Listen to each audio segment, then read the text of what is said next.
pamilya mo na you're doing your best. Oo, umaalis ka para sa kanila.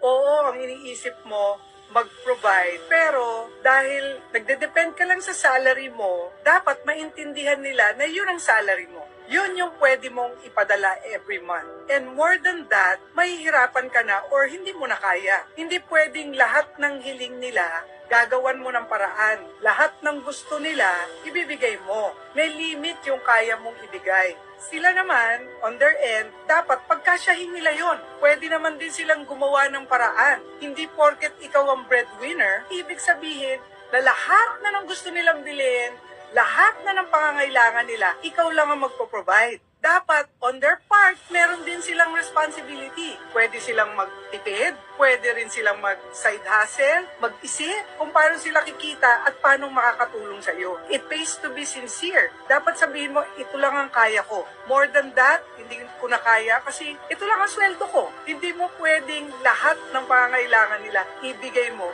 Kasi yun nga lang yung inabot ng sweldo mo. Dapat mag-usap kayo. Dapat alam nila yung expectation para alam nila pag ano man yung dumating, dapat yun ang pagkasyahin nila. Kung hindi kasya, gagawa sila ng paraan.